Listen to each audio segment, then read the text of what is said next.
Hello, how do you do, everyone, and welcome to the NARSA weekly update for the week commencing Monday, the 14th of February 2022.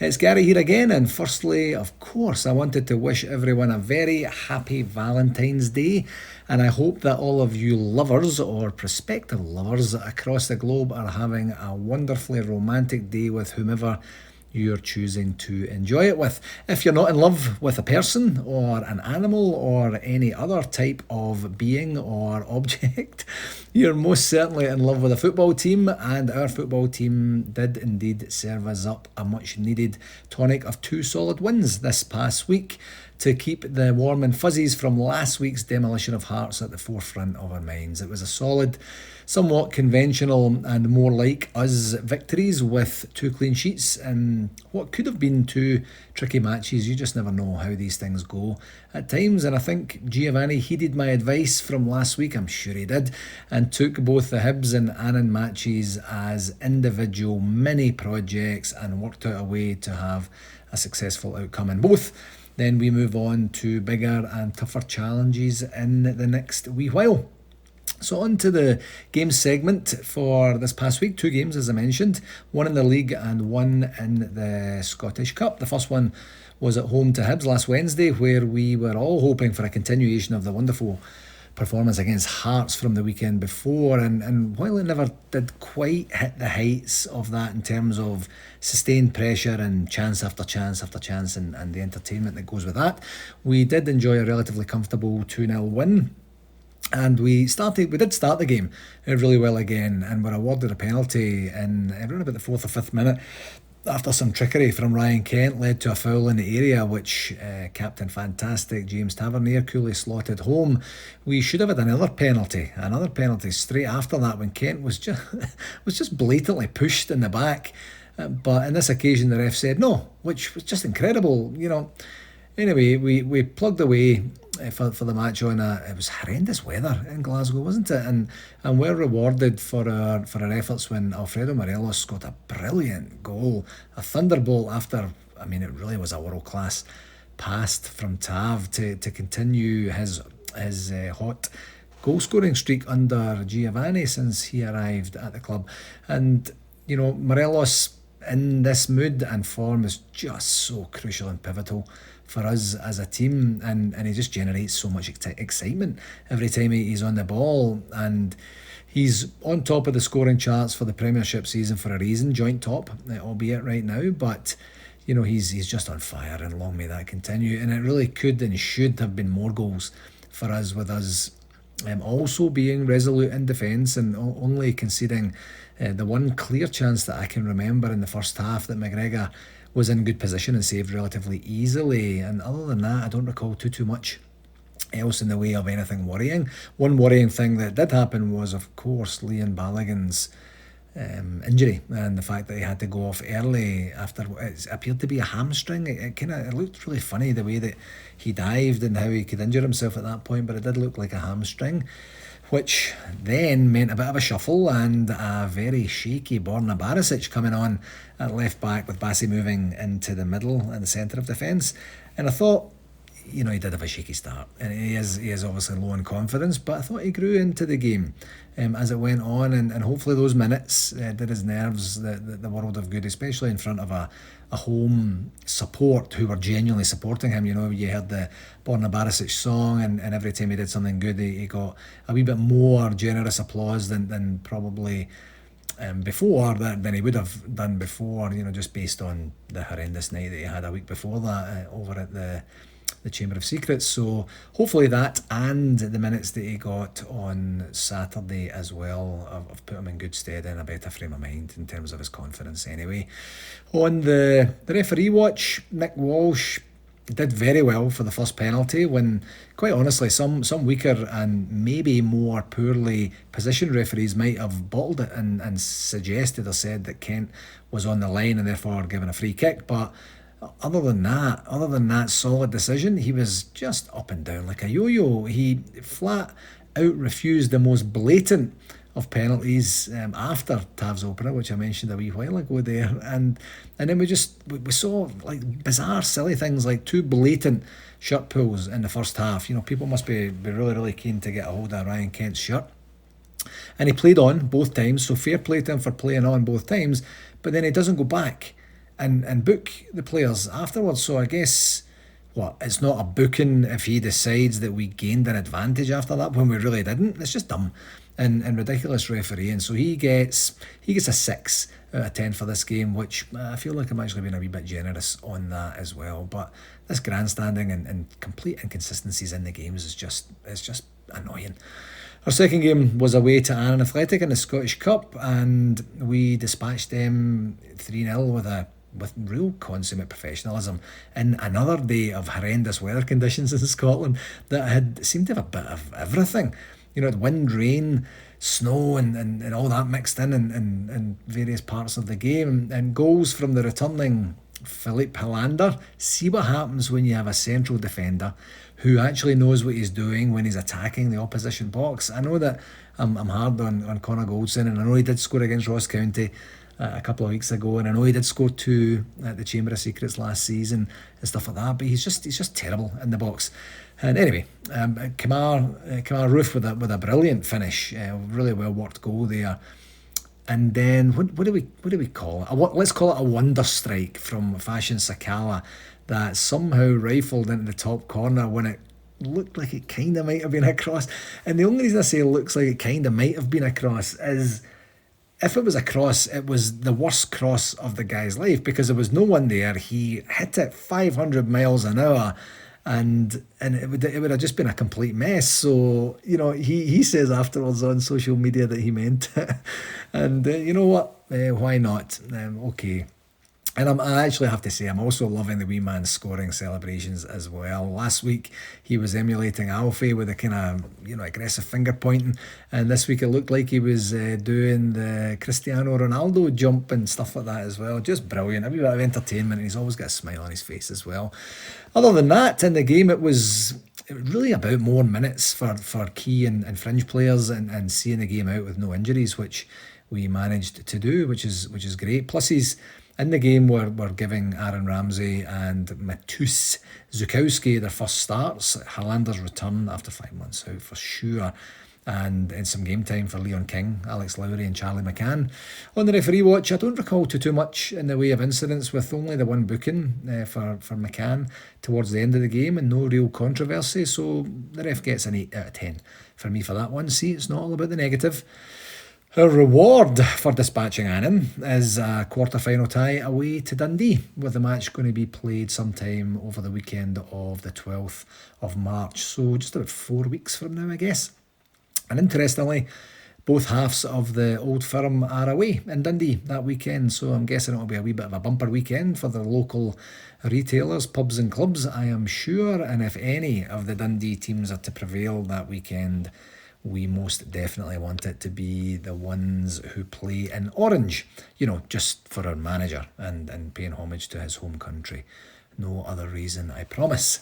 This week we have 2 games, one in the Europa League, last 32, and one in the league. We start with Thursday's match away at Borussia Dortmund, who are flying high. For regular listeners, you know I've kept a wee bit of an eye on them over the last, 4 or 6 weeks or something like that. And they're flying high in the Bundesliga right now, 6 points behind leaders Bayern Munich, who surprisingly got beat this weekend. And it really is a must-enjoy glamour tie for all us Rangers fans. These matches are few and far between in terms of our pleasure to see some of the real big guns in European football. So I'm really, really looking forward to this one. And the kickoff for this one is 12:45 p.m. Eastern Standard Time. That's 5:45 UK time.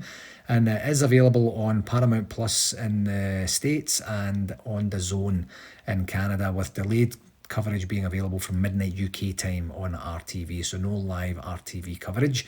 I believe there's still restricted crowds in Germany as they ease their way out of the pandemic, so I guess time will tell if that's a good or bad thing for Rangers. What I do know is that when Giovanni played for us, I always remember him being a standout in the big European games, and I'm hoping he can do something similar and emulate that as our manager and give us a result to bring back to Ibrox in a week's time, and with an opportunity to progress to the last 16.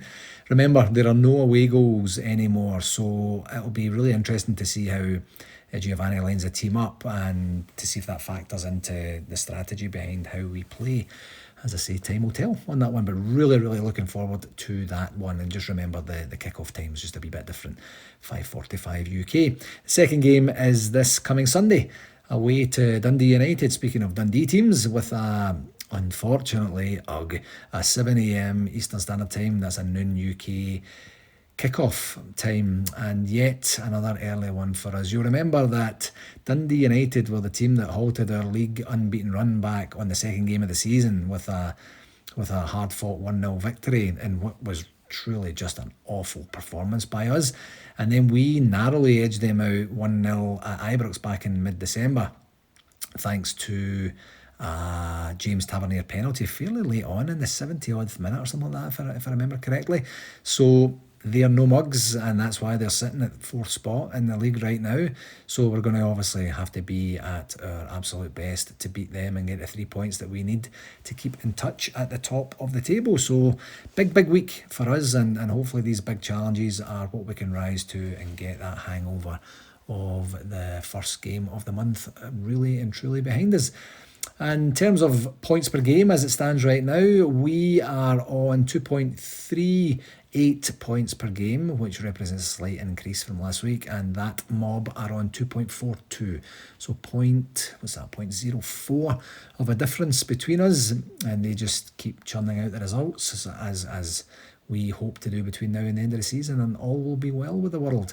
For RTV, it seems like we're over the hump of the recent activity, with only just a wee bit of activity on the vouchers this past week. We did have a very late request from Beth and Billy Reid from Bayou City that we managed to squeeze in just before kick-off on the Hibs game, but other than that, everyone else did indeed ask us for vouchers in an appropriate amount of time to save any scrambling at the last minute. If there are any further vouchers needed, please do let Alan know in plenty of time, and he will sort you out on that. For shout-outs, only the one this week. I'd like to send out a very early happy birthday wish to my much older sister, who is also the secretary of the Rangers Supporters Club of Calgary, Debbie Carey, who is celebrating her birthday this coming Thursday, the 17th.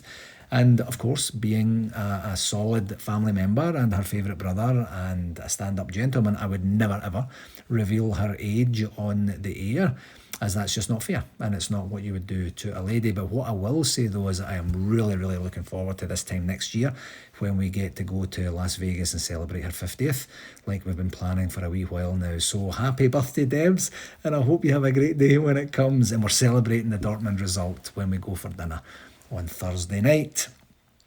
For our convention update this week, I can officially confirm that it is 107 days to the first official event of the NARSA 2022 convention in Las Vegas, Nevada.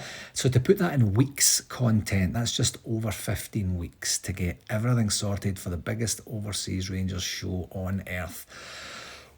Just over 15 weeks, no pressure. In terms of actual updates for Vegas, we did have two very good pieces of news this past week.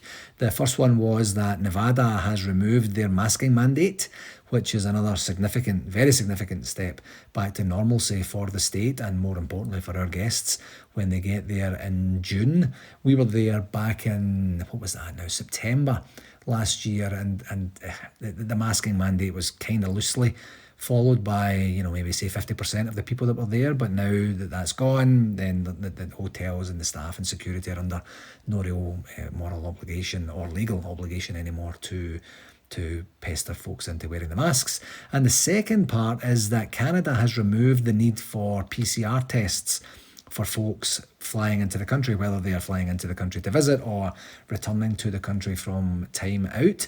So now only insisting on the cheaper antigen tests, the cheaper and easier to come by antigen tests. So this is another great step forwards towards normalcy that I was mentioning, and a And I really don't think we're done here. I have a feeling that by the time June comes around, unless anything nutty happens between now and then, that we're going to be in even better shape in terms of ease of travel, and who knows, maybe no restrictions will exist at that point. Either way, these incremental steps are such a huge relief for the convention organising committee, as it gives us one less logistic truly to manage, or at least worry about, as we close in on the event. So well done to Nevada and to Canada. You get my personal congratulations and thanks for that. As I mentioned last week, the golf is selling very well right now, or the golf is on sale and it's selling very well right now. So if you do plan to golf, please don't delay in getting it booked, and I'll put the website link on the blurb for tonight's pod as well. And I did want to talk just a wee bit on the convention update this week about the tickets transferring process. Sorry, my apologies. Process. For regular listeners, you'll know that I've been saying for a wee while that we're operating on a no refunds policy for all purchase tickets. The only time we'd consider refunding purchase tickets would be if we had to cancel the event outright, and that's looking less and less likely with each passing week now. So similar to any other ticketed event, once you've purchased the tickets, they're yours, and then you just have to manage them from there. But what we're seeing now is an uptake in people selling their tickets, and I have discussed that process around that, that if you sell your tickets, then you have to email me from the email address that you used on the original purchase, copying in the new purchaser, so that we can make the change in the system to avoid any hassles at the door on the event night. What I discovered this last week was that if you bought multiple ticket sets and are selling just one or two, like a portion of those sets, our system does not allow purchased sets to be split up. The purchased tickets, so if you bought, for example, 5 sets and you were trying to sell 3, that kind of thing. So what needs to happen is that you have a choice of things to do. You can print the tickets and then meet the purchaser somewhere, whether it's Scotland or Vegas or Australia or America or Canada, wherever you've purchased them, and hand the tickets over, exchange the monies, and then the transaction is complete. Or a variation of that is to show up at the same time, as you're queuing up for the door on the event night, and have the person or persons scanned in at the same time. Now, there's always a danger with that there's some cheating clowns out there that could try some form of scamming to take advantage of bears during this process, and I really truly hope that doesn't transpire to be the case. But the key is, if you have, as I said, 5 sets and you want to sell 2 of them, our system can't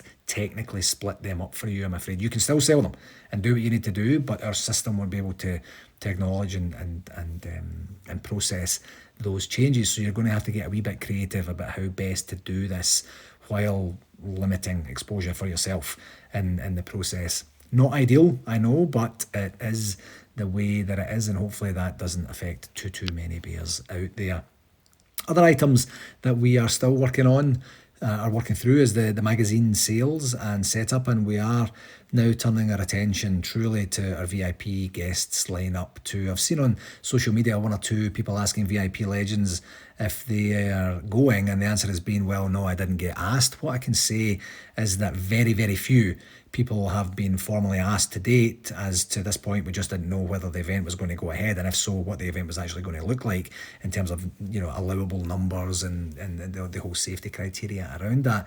So we've got a better idea now in terms of the stuff I talked about last week, our budget and how many people we can afford to bring along.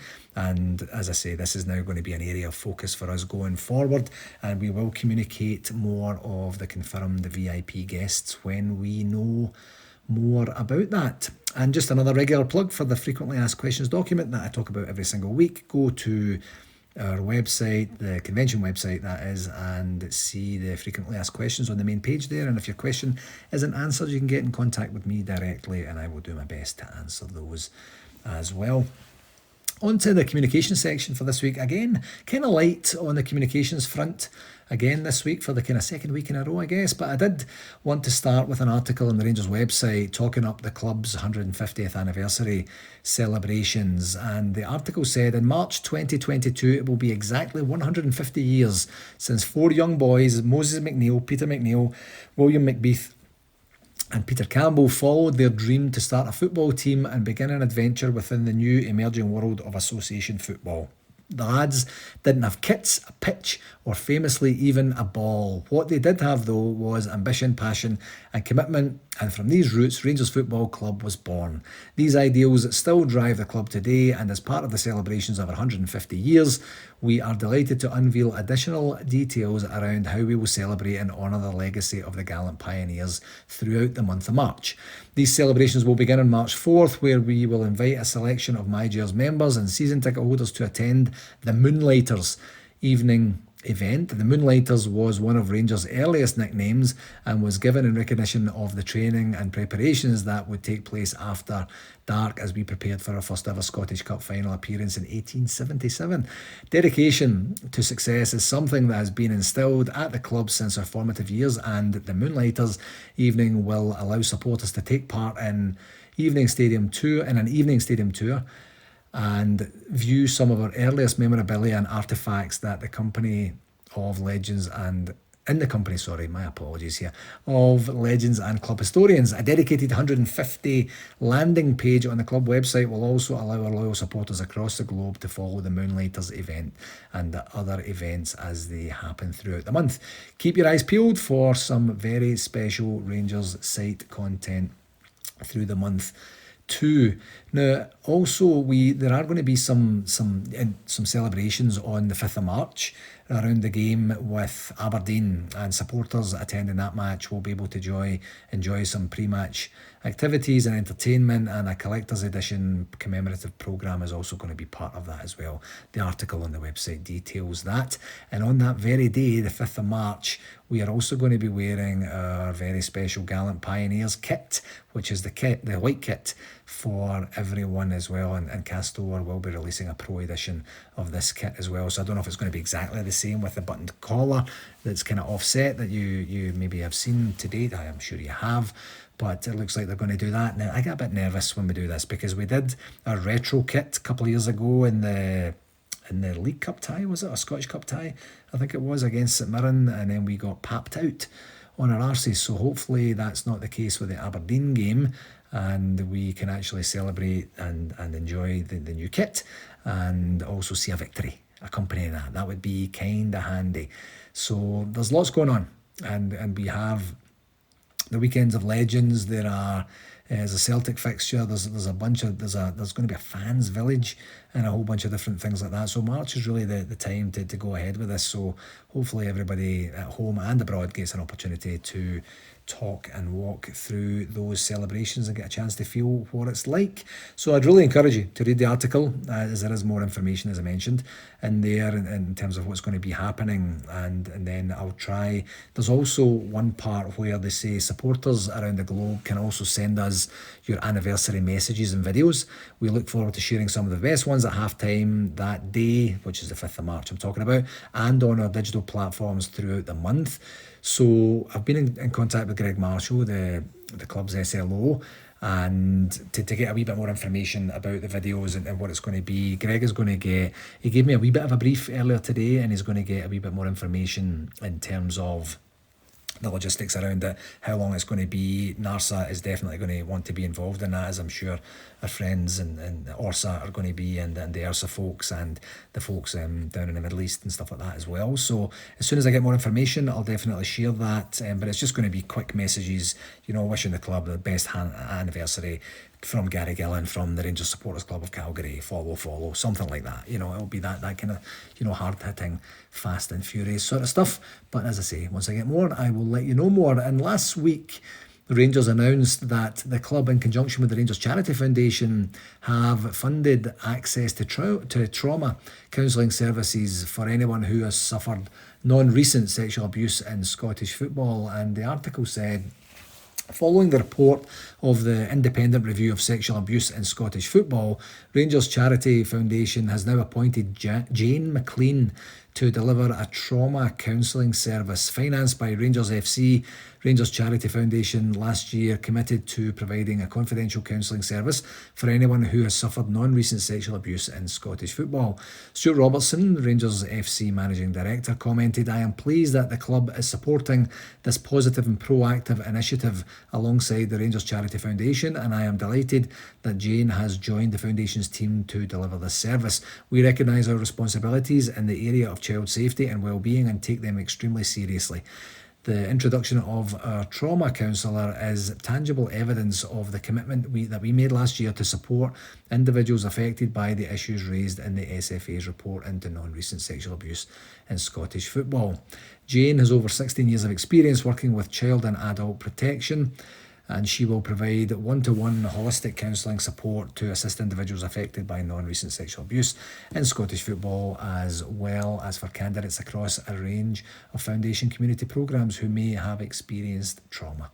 So, a heavy topic, I know, but sometimes stuff like this can go somewhat under the radar and not be fully appreciated for what it is, and I couldn't be more proud of the club and their partnership with the Charity Foundation for really taking this issue seriously and rigorously reacting to the findings of the independent review. What a club we truly are. So congratulations and thank you to everyone involved in that, and here's hoping that a lot of people out there can benefit from the services that Jane is going to provide. Finally, on the communication front, once again, we haven't forgot about the Zenith Coins competition. We've just been kind of slammed this last week or so, but we will definitely get to that, and I'll talk to the boys this week and see if it's something we can get out. If not, it'll, let's maybe do it at some point. Maybe we'll do it in the month of March to celebrate. I don't know, maybe that might be kind of cool. That gives me a couple of weeks of a stay of execution. Anywho, that's it for this week, my friends. 2 very important games for us this coming week, and a wee bit of a break from the domestic scene on Thursday, which is always kind of nice. For me, of course, Dundee United is way more important than Borussia Dortmund, but I'd love a positive result in each. As always, thank you so much for taking the time to listen, folks, and please do share it with whomever you think might enjoy it. And until next week, please do take care. All the very best. Cheerio.